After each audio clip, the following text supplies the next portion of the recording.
j'ai décidé de porter les couleurs du Bloc dans Montcalm. Et la circonscription de Montcalm, c'est pas une petite circonscription. Roger, il s'est promené beaucoup, il la connaît beaucoup. Et je trouvais ça intéressant, moi, l'autre jour, je m'en allais à Saint-Ligory rencontrer Roger. Puis entre les lumières du milieu urbain de Mascouche, où je trouvais que c'était long de sortir de la ville, aussitôt que j'ai pris les rangs, ça va être le fun.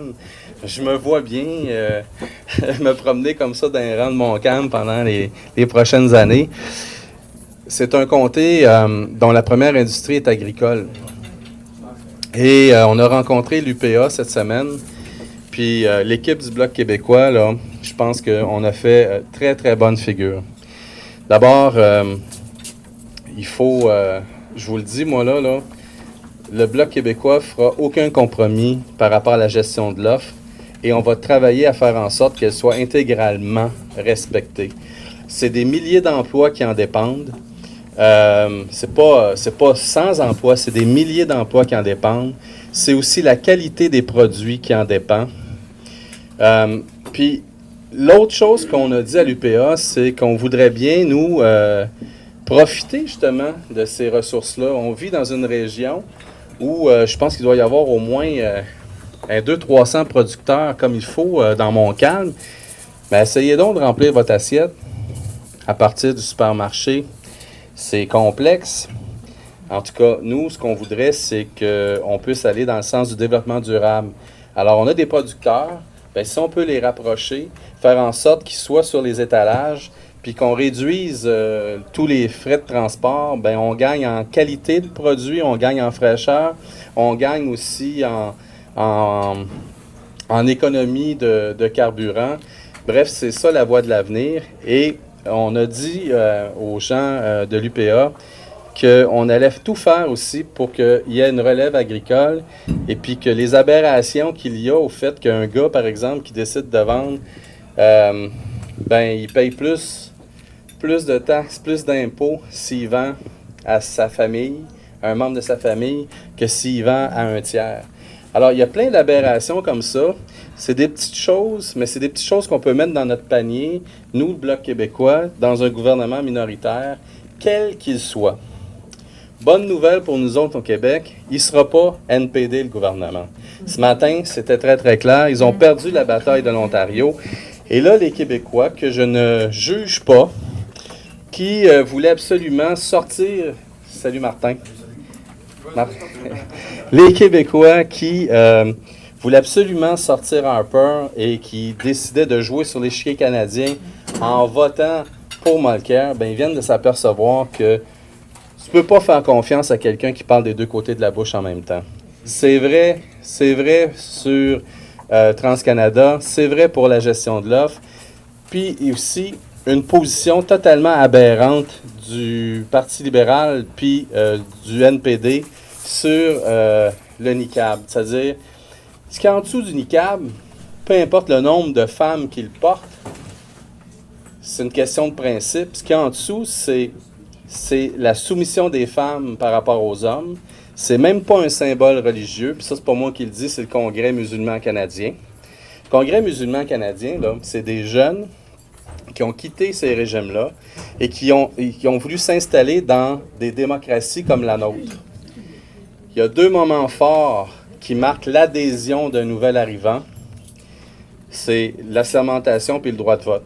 Alors nous, là, assermentation à visage découvert, droit de vote à visage découvert et service public à visage découvert. Et c'est pas une question de jugement ou de charte canadienne des droits et libertés, là. Parce que tu peux te cacher derrière un jugement, mais les juges interprètent les lois qu'ils ont devant eux. Et c'est les représentants du peuple à la Chambre des communes qu'on appelle les députés qui font les lois, qui doivent mettre leur culotte.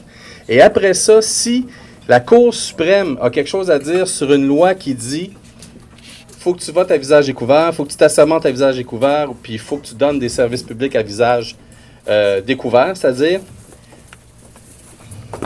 ben ils le diront pour le fun, ça me surprendrait, parce que dans la Charte canadienne des droits et libertés, dans laquelle se drape Thomas Mulcair, il y a l'article 1. Puis l'article 1, il dit quoi? on peut porter atteinte à une liberté ou à un droit dans des limites raisonnables.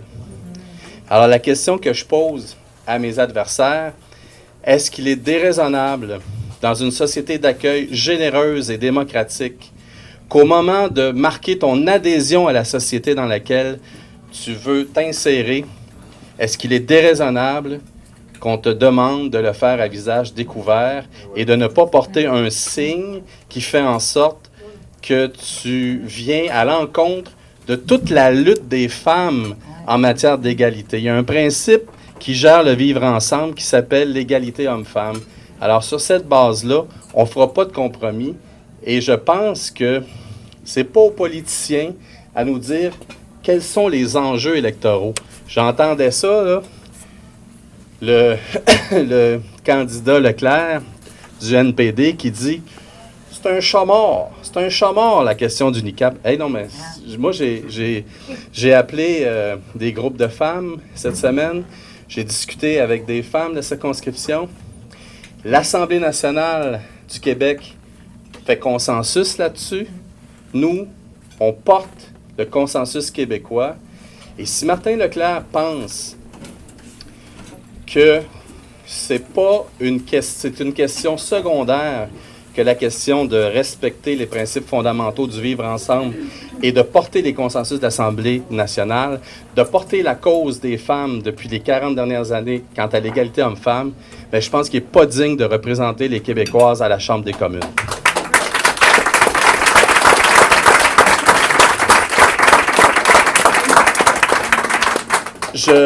Je souhaite qu'on puisse débattre de ces enjeux-là. C'est le peuple qui décide des enjeux qui émergent dans une campagne électorale. C'est pas nous qui avons mis la table dans cet enjeu-là. On a tout simplement proposé, via un jugement de la Cour, ce qu'on pensait là-dessus. Alors, égalité homme-femme, gestion de l'offre, relève agricole, TransCanada, nous autres, là, c'est pas win-win-win dans le reste du Canada, puis non au Québec. D'ailleurs, M. Duceppe, peut-être qu'il va le répéter encore ce soir, vous l'avez entendu, quand il dit win-win-win, ça ne veut pas dire non dans mon dictionnaire en français.